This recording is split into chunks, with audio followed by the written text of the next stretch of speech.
The rusted Mini Cooper shuddered and died in front of the abandoned house on Acacia Avenue, Manchester. Fine rain tapped impatient fingers on the bonnet. I'd come looking for Thomas, my friend, the most compelling voice BBC Radio Manchester had ever known, missing for 3 days.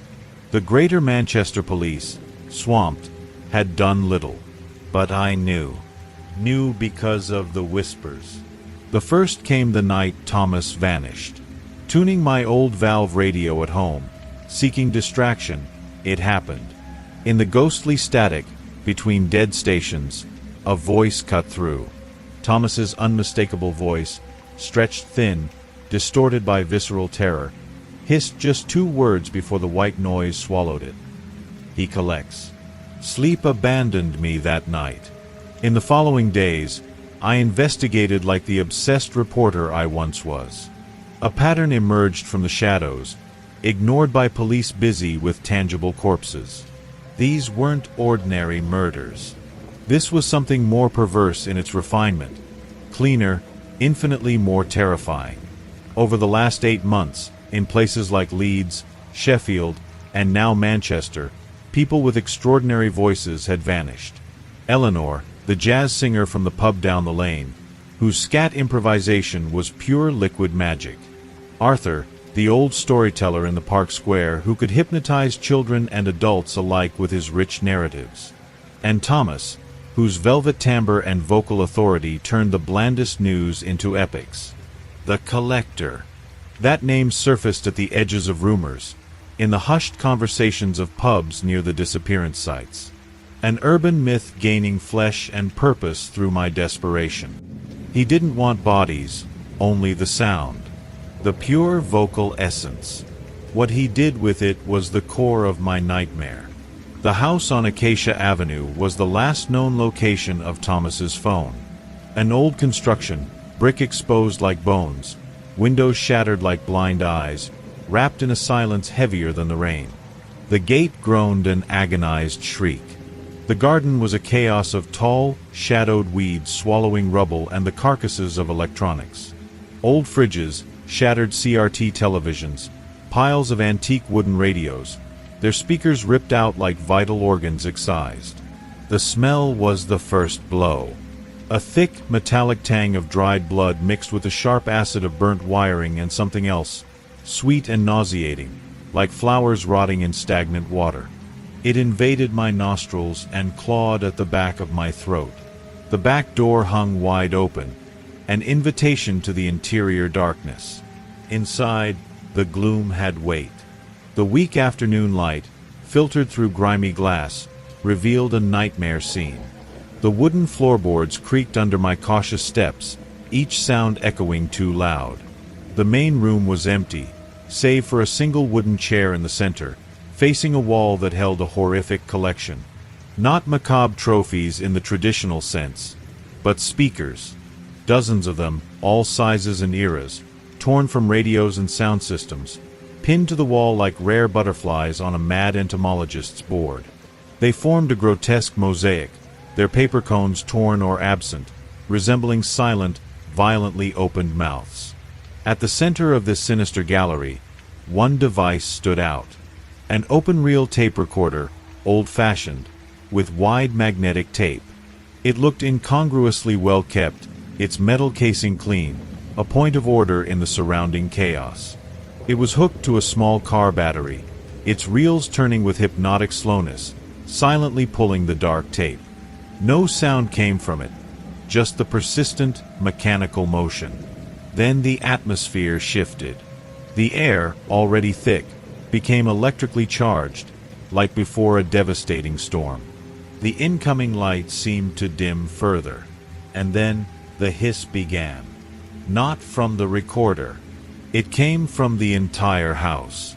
It seeped from the walls, rose from the floor, descended from the ceiling choked with cobwebs. A constant, omnipresent white noise, filling the space like dense sonic fog.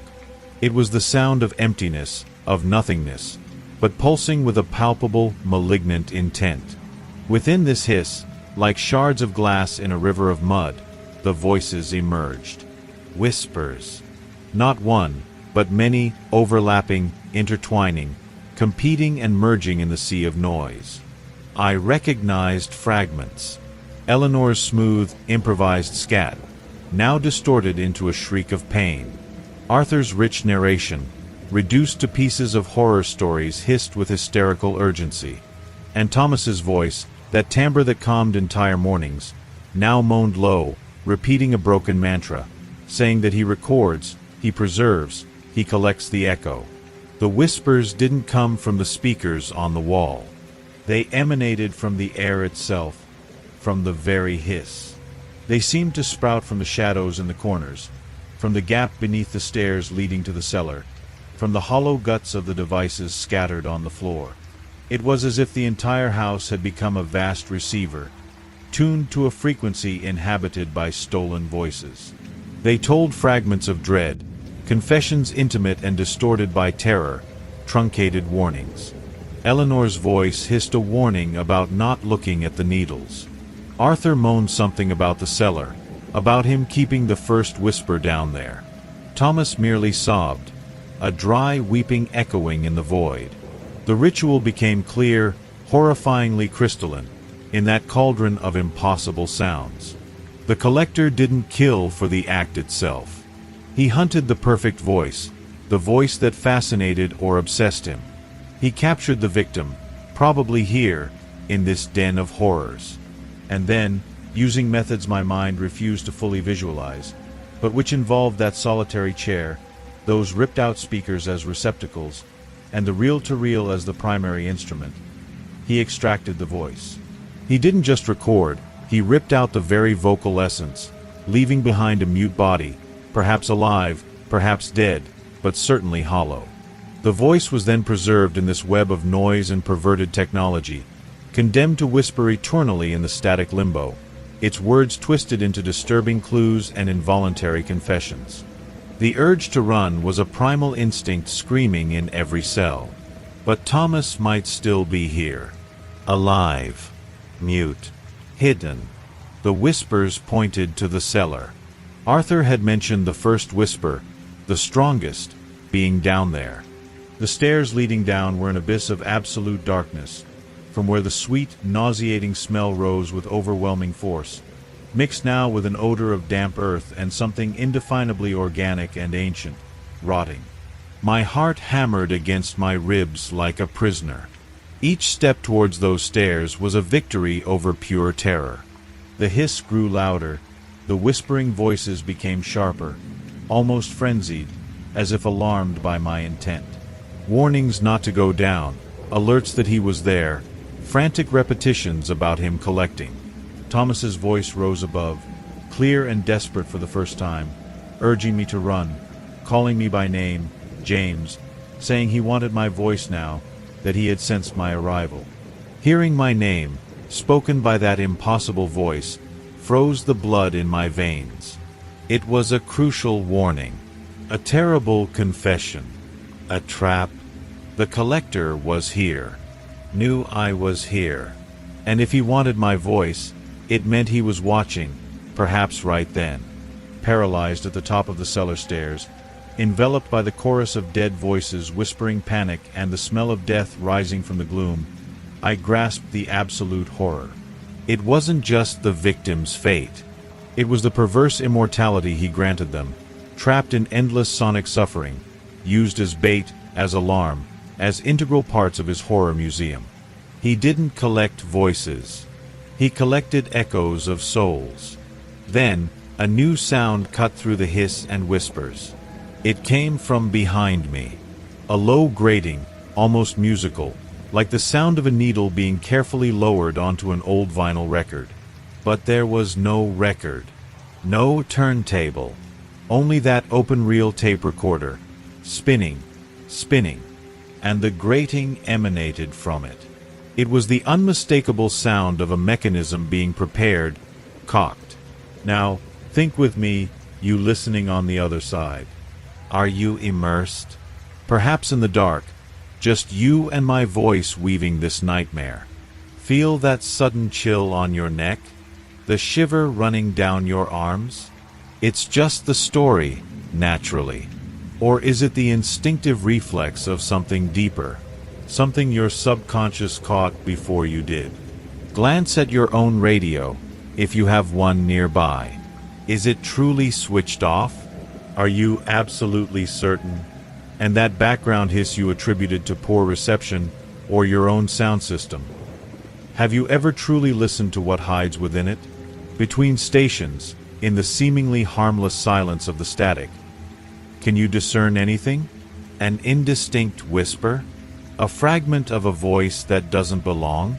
He collects, without cease. And the world is full of fascinating voices, including, perhaps, yours.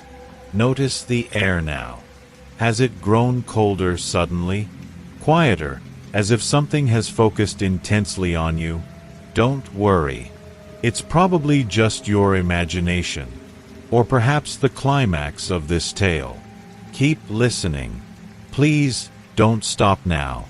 The recorder's grating ceased.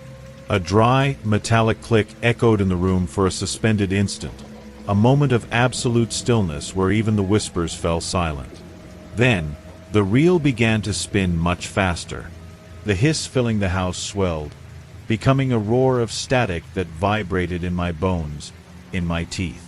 The dead voices screamed in unison, a rending chorus of agony coming not from any specific place, but from everywhere at once, from the walls, the floor, the air I tried to suck in.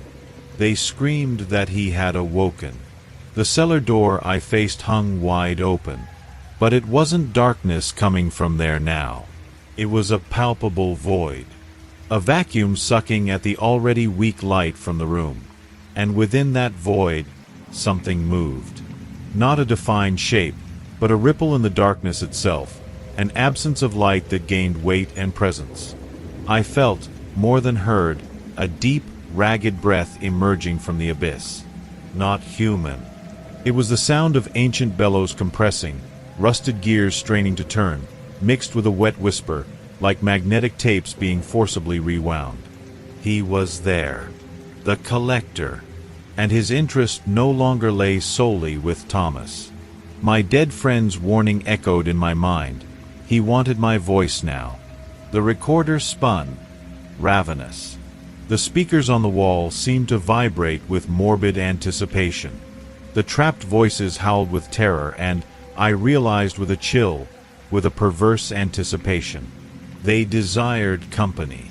They yearned for me to join their eternal choir. The cold that seized my body was no longer just fear. It was the physical touch of that void in the cellar doorway, reaching towards me like tentacles made of pure shadow and static. I felt a tug deep inside my throat, not physical, but essential, as if something was probing, testing the tension of my vocal cords, assessing the timbre, the range, the potential. The roar of the hiss became deafening, a wall of sound smothering my own thoughts. My mouth opened in a silent scream, my voice trapped by absolute terror and the invisible force already beginning to mine my sound, my sonic identity.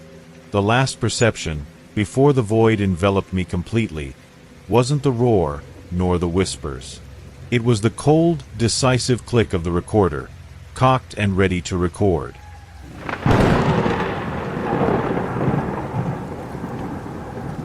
The first one vanished on a Friday the 13th, on the old dirt track cutting through the abandoned wheat fields between Oxford and Newbury. His name was Mark, a lorry driver with over 30 years on the road, known for fearing neither ghost nor highwayman. He called his wife, Mrs. Evans, at 11 that night, said he saw a man by the roadside, looked lost, dressed in simple clothes, a worn flat cap, and that he was pulling over to help. Mark and his lorry were never seen again.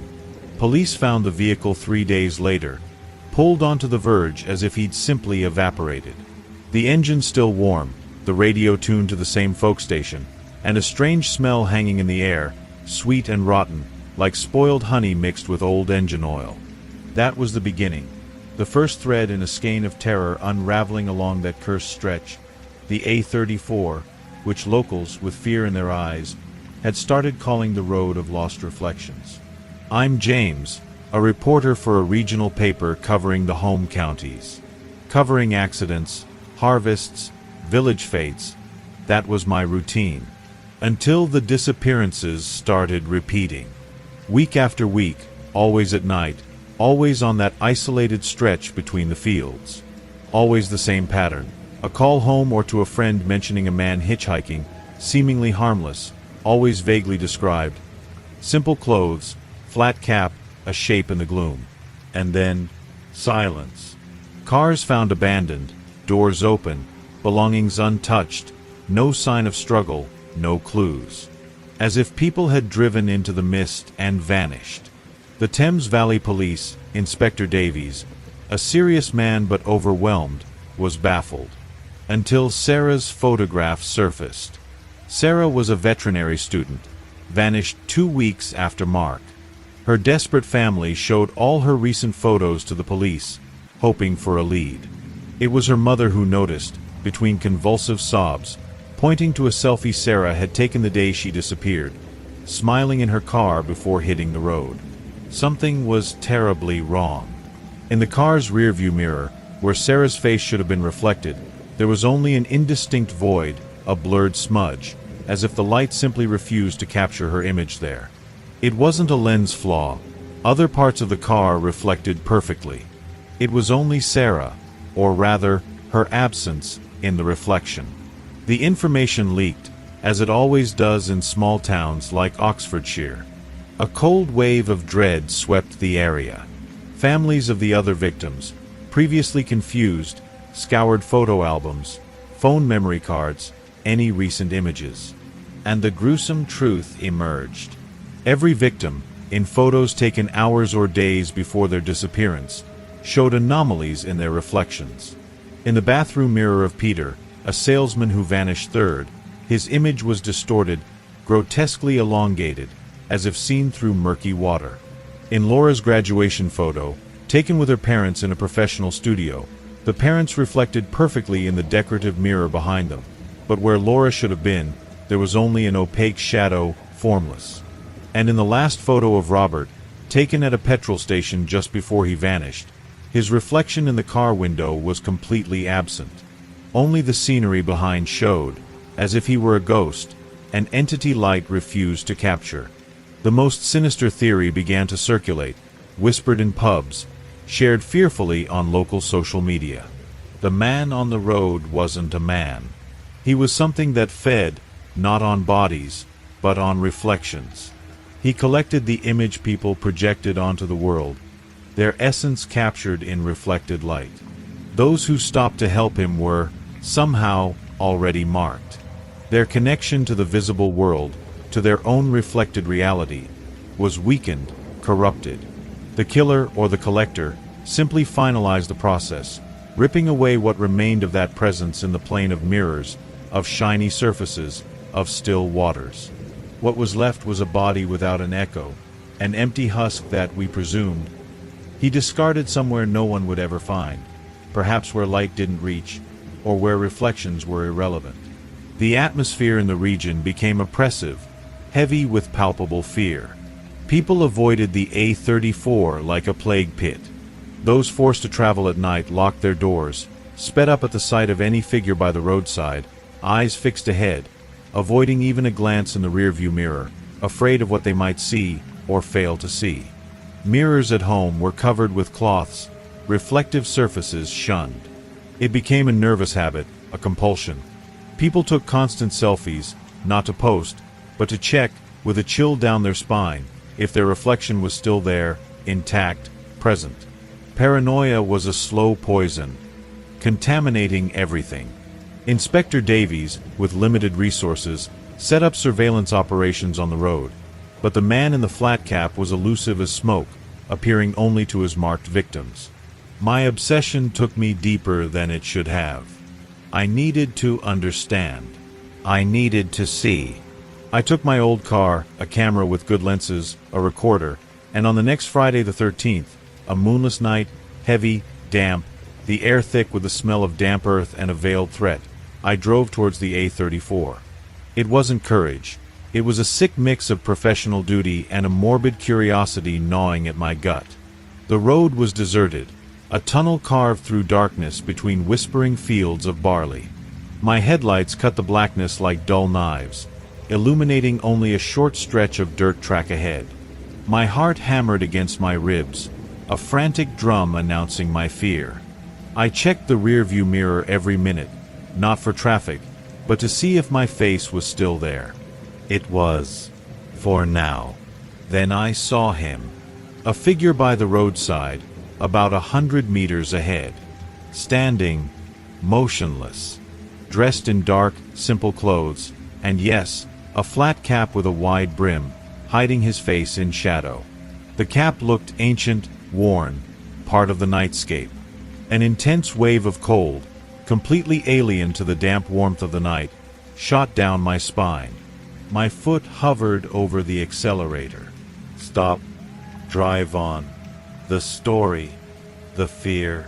Survival instinct screamed to accelerate, but the reporter, the truth seeker, the idiot I was, ordered me to slow down. The car crawled slower, the headlights fully illuminating the figure now. He made no gesture, didn't raise a thumb. He just stood there, facing the road, head slightly bowed under the cap. It was his absolute stillness that was most disturbing. He didn't tremble, didn't visibly breathe. He was like a statue planted in the murk. And now, you listening, comfortable over there, perhaps in your home, lights on. Feel safe. Feel your own face. Is it warm, solid, real? But do yourself a favor. Not now, maybe later, but do it. Grab your phone. Not to call me, obviously. Take a selfie. Quick, simple. Look at it. Look closely. Not at your smile or expression. Look at your reflection in any surface in the background. A mirror, a window, a glass door. Is it there, complete, clear? Or is there a shadow where your eye should be, a strange distortion in the outline of your face, an area of void that shouldn't exist? Don't answer me. The answer, if it's the wrong one, you'll know it in the pit of your soul, in a cold, dark place you perhaps didn't know existed. He's always looking, always collecting. And the road, my friend, is much longer and much darker than you think. It runs right through your house, reflected in every polished surface. Keep listening, but feel the air around you. Is it colder? Quieter? As if something has stopped to pay attention, not to the story, but to you? It's probably just the draft, or your reflection about to fail. My car almost stopped in front of him, maybe 10 meters away. The headlights bathed his dark clothes, his flat cap. He still hadn't moved. That's when I did what I believe no previous victim had the time or presence of mind to do. I raised my camera, right from the driver's seat, the window slightly down, and took a quick photo with a flash.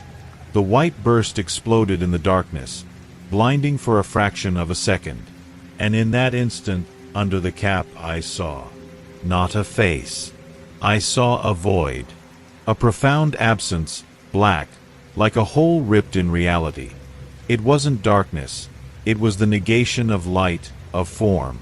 And within that void, for the blink of an eye, I thought I saw reflections. Distorted fragments, like shards of broken mirror, showing fleeting images. Mark's terrified face, Sarah's frozen smile, Laura's opaque shadow. It was a collage of horrors, a living collection of the reflections he had stolen. The terror that hit me was physical, a punch to the gut that stole my breath. I threw the camera onto the passenger seat, slammed the car into gear with trembling hands, and stamped on the accelerator. The car lurched forward, tires skidding on loose dirt. I didn't dare look back. I didn't dare look in the rearview mirror. I kept my eyes fixed on the lit road ahead, a flimsy lifeline in the oppressive dark. I felt, more than heard, a presence beside me in the passenger seat. An intense cold emanating from there, a sweet sour smell of rotten honey and rusted metal. No one was visible, but the leather seat creaked faintly, as if bearing an immaterial weight. My breath caught, muscles tense as barbed wire. He was inside the car. Or his influence was. I remembered the victims' photos. Their reflections failing before the encounter. Was mine already compromised? Had stopping, even briefly, already marked me? The need to check was an unbearable itch under my skin. But looking at any reflective surface now seemed suicidal. The rear-view mirror hanging above the windscreen was a potential death sentence. The passenger window, dark, could show anything. Terror was thick fog inside the car, mingling with a sweet, rotten smell. That's when I noticed an anomaly ahead, on the road itself lit by my headlights. A large puddle, probably of recent rain, reflecting the light. Normally, I'd see the headlights reflected, maybe the dark silhouette of my car. But no. The puddle was dark, opaque. It reflected nothing. It was like a patch of black velvet laid over the earth. My heart stopped. It was the same void I'd seen under that thing's cap. It was ahead of me, or its influence was, sucking the light, swallowing reflections. Collecting. Instinctively, before panic could completely overwhelm me, I grabbed the phone mounted on the dash. Without looking at the screen, just muscle memory, I opened the camera and, keeping my eyes on the road, on that patch of darkness rushing towards me, I stretched my arm and pointed the camera at myself. It wasn't a thoughtful selfie. It was a desperate act of self-preservation. I pressed the button. The flash fired, lighting up the car's interior for an instant. I didn't look. I couldn't. I kept my eyes on the road, on the black puddle mere meters away. I took a deep breath, the sweet rotten smell now almost unbearable, mixed with a cold sweat trickling down my temples. I filled my lungs and, with a strength that came from nowhere, screamed. I screamed with all the fury, all the fear, all the desperation boiling inside me.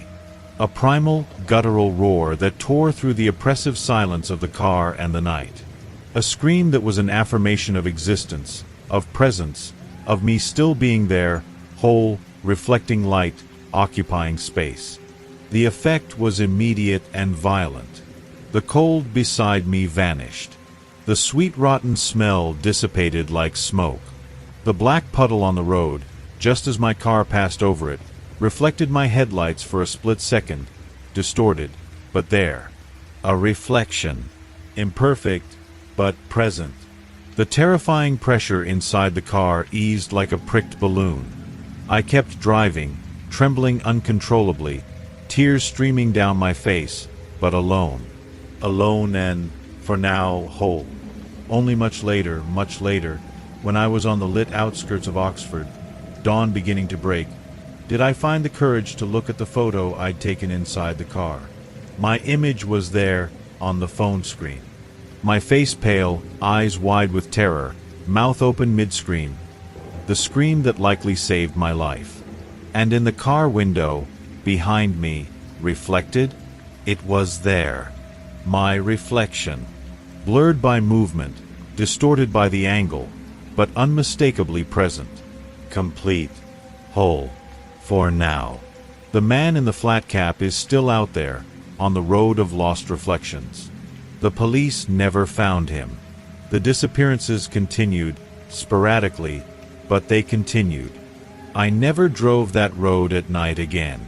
And I check my reflection every morning, every night, on every surface I find. With a fear that never leaves, only sleeps.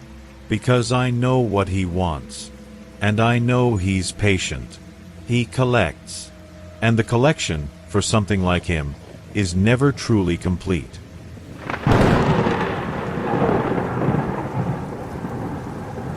The smell of the Wayfarer's Rest hit me before I even crossed its threshold, an aggressive blend of moldy sheets, old floor wax, and something deeper older, like meat forgotten within the walls. I, Peter, a third-rate writer fleeing writer's block and an ex-wife even more creative in the art of legal harassment, thought the decaying place in Whitby would be picturesque. Cheap and picturesque. I didn't know the real price was paid in regular intervals of blood. It began with the silence. A silence that wasn't an absence of sound, but a thick, watchful presence, as if the dark wood walls, swollen by the salty damp of the Yorkshire coast, were holding their breath. The receptionist, Miss Agnes, had eyes that seemed to have witnessed too much and forgotten how to blink. Her bony hands trembled as she passed me the registry pen, avoiding touching the page where I wrote my name. Room 7, she said, was the only one available. Her voice was a worn whisper, almost swallowed by the loud, irregular ticking of a dusty grandfather clock in the corner. Room 7 was a cell in disguise. The faded wallpaper showed floral patterns dissolving into dark patches of damp. The air was cold, a cold that clung to the skin even under the humid summer heat. The single window faced a brick wall inches away, turning day into permanent twilight. But it was on the first night that I felt it. I heard nothing, saw nothing. I felt a pressure on my chest, as if the air had grown heavy, laden with a dark intention. It was a weight settling on the bones, an ancestral warning that something watched from within the darkness itself. The weak light of the bedside lamp seemed to shrink, retreating into the corners, leaving the center of the room in a dense, active gloom. The closet door, which I'd sworn I'd shut, stood ajar, revealing only a light-sucking black void. No sound came from there, just the inescapable sensation that the void wasn't empty. It was a silence that throbbed, a quiet that screamed. Miss Agnes, in rare moments of lucidity between her nerve pills, dropped fragments. Words like stones tossed into stagnant water. "He always comes back," she murmured one morning over bitter tea in the breakfast nook. 25 years. Like a cursed clock. Mr. Adrian. He favored room 7. Said it had the best view. She choked, her glazed eyes fixed on her trembling cup. "View of what, Miss Agnes?" I asked, my voice unnaturally loud in the stifling air. She just shook her head, a spastic jerk, and fled to the kitchen, leaving behind the smell of fear, sharp as vinegar. The name Adrian hung in the air, a common name acquiring the density of a tombstone. Adrian Fletcher, the original owner. A name I began to unearth from the dust of the town archives. The town archives smelled of dying paper. The yellowed newspapers told banal stories, until the dates began to align. 1950, 1975, 2000. Disappearances. Always at the Wayfarer's Rest. Always room 7. Always lone travelers, like me. A traveling salesman named Robert. A supply teacher named Claire. An agriculture student named Luke. No bodies found. No suspects. Just a sinister pattern like a black vein beneath the skin of the place's history. The reports mentioned rumors, of course. Small-town madness. A phantom serial killer. A curse. But a footnote in an older article froze me. It spoke of Adrian Fletcher, a discreet, solitary man, obsessed with clocks and obscure theories about the ether and time portals.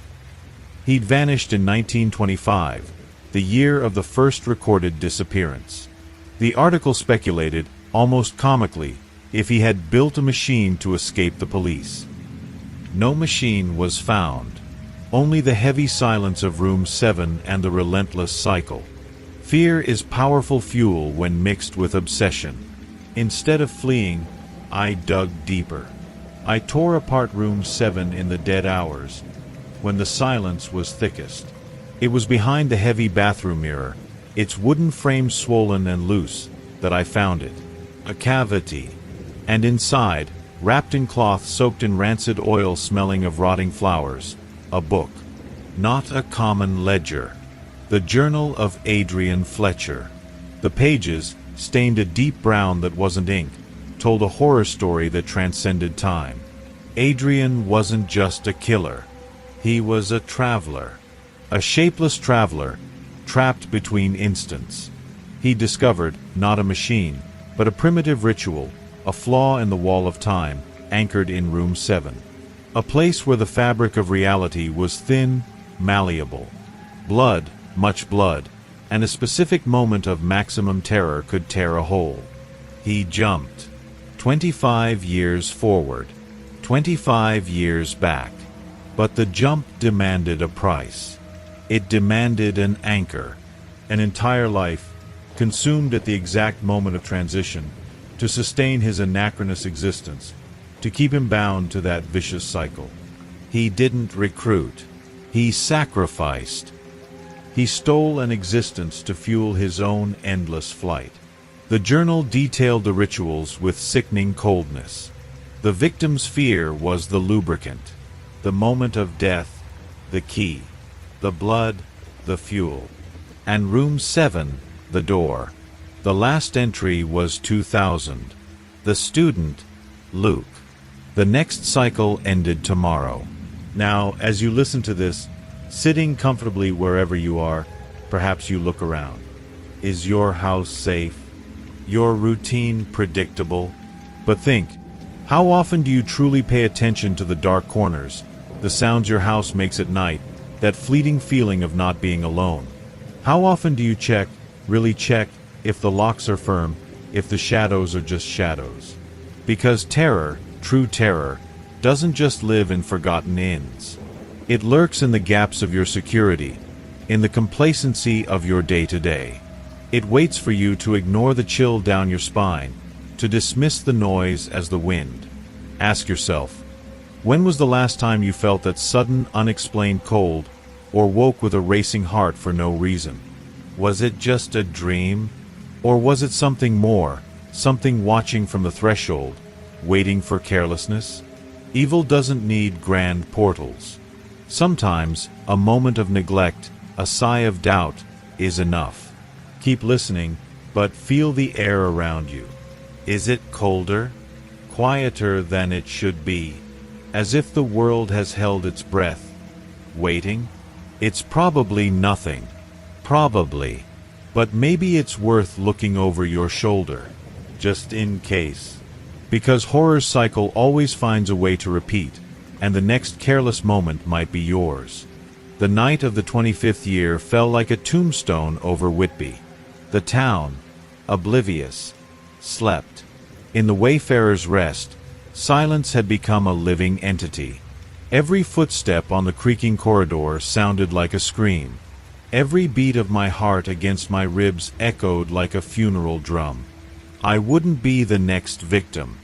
I was armed with knowledge, with a kitchen knife stolen from Miss Agnes's pantry, and with desperate fury. I sat on room 7's hard bed, back against the cold wall, eyes fixed on the door and the closet, its inner darkness seeming denser, more intentional. The bedside lamp flickered, powered by an energy that seemed to drain. The smell of rotting flowers and ancient blood intensified, saturating the air, making each breath an effort. The cold deepened, a damp cold that penetrated the bones, coming from everywhere at once. The ticking of the hall clock ceased. The silence that followed was absolute, and within it, the whispering began. Not words. It was the universe's background noise, a static, hissing hum from the walls, the floor, the air itself. It sounded like time tearing. The lamplight died completely, plunging the room into a darkness so thick it felt palpable, a black substance pressing against skin and eyes. The air vibrated. The closet door, in the dark, began to open slowly, creaking with a sound that scraped the nerves. There was no one there. Only a void that wasn't void. A darkness that moved, that breathed. A shape began to detach itself against the deeper gloom of the closet. Not a solid human figure, but a flickering silhouette, like an image projected onto smoke. Blurred, unstable human contours. Oily, dark hair, a face elongated and pale as old wax. The eyes, black holes that sucked in the faint residual light. It was Adrian Fletcher, not a man. An impression, a toxic memory of a man, sustained by periodic sacrifice. He floated out of the closet, didn't walk. The smell of putrefaction and withered flowers became overwhelming, mingling with the metallic tang of my own fear. His arms, more shadows than limbs, stretched towards me. There were no hands, just extremities dissipating into threads of darkness, cold as the vacuum of space. The intention was clear, primal. Harvest. The terror that flooded me was pure, animal. It paralyzed my muscles, froze my blood. That was exactly what he wanted. Absolute dread to lubricate the portal, to make the sacrifice efficient. But deep in that icy pit, an ember of stubborn anger survived. Anger at being just another cog in his temporal horror machine. With a raw cry that tore my throat, a visceral denial of my scheduled death, I raised the knife, not to attack that floating impossibility, but to strike the wall behind me, where the journal suggested the portal's weakest point resided. The blade bit into the old wood with a dull thud. There was no explosion of light, no energy beam. There was a scream that wasn't human, that seemed to come from every direction at once, a howl of infinite pain and fury that shook the inn structure. It was like stabbing a balloon full of darkness. The flickering form of Adrian shuddered, violently distorted. Contours dissolved. The black holes that were his eyes widened in an ecstasy of agony. For an instant, I saw something within that churning darkness. Fragments of terrified faces, the faces of Robert, Claire, Luke, trapped, screaming silently. His collection. The pulsating darkness imploded. It was sucked back into the closet like smoke into an extractor, taking the scream, the extreme cold, and the unbearable smell with it. The closet door slammed shut. The lamplight flickered back on, weak and wavering. I was alone. Shaking uncontrollably, drenched in cold sweat, the knife still buried in the wall. The wood around the blade was darkened, as if burned, and gave off a faint smell of ozone and burnt flowers. I stumbled out of room 7. Miss Agnes was in the hall, hunched in a chair, her face buried in her hands. She knew. She had always known. I didn't call the police. What story would I tell? The truth was a monster bigger than Adrian.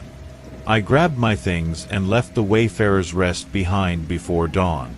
The town awoke, normal, oblivious to the horror inhabiting one of its oldest buildings. Months passed. My life resumed a precarious course. I wrote. I wrote a lot, but not fiction. I wrote about Adrian, about room 7, about the cycle, hidden in codes, in weak metaphors, a form of exorcism. Until today, collecting the mail, I found an envelope with no sender. Inside, a single sheet of yellowed paper, cracked at the edges. It was a page torn from an old registry book. On the top line, in handwriting I recognized from the archives, it read, Adrian Fletcher, room 7, arrival. August 15th, 1925, departure, blank. Below, in different, more recent, but equally familiar handwriting, was my name. Peter Allen, room 7, arrival. August 14th, 2025, departure, blank. Tomorrow's date. The envelope contained one more item. A small, hard piece wrapped in tissue paper. I unfolded it with hands trembling uncontrollably. It was a fragment of blackened wood, as if burned. From the wall of room 7. From that exact spot. And stuck to it, a single lock of human hair. Brown. Like mine. The faint, unmistakable scent of rotting flowers and old blood rose from the fragment. He wasn't trapped in the cycle. He was warning me. The harvest hadn't been completed. The portal hadn't closed. He still needed his anchor. He would return. Tomorrow. And I knew, with a soul-freezing certainty, that no matter where I fled, room 7, or whatever it had become, would find me. The traveler always comes back. and time's price must always be paid. I check my locks now. Twice, 3 times. Every shadow. And every morning, every night, I face myself in the mirror, searching for any sign, any distortion indicating he's already closer than I think. The waiting is a new kind of terror, a slow drip of dread.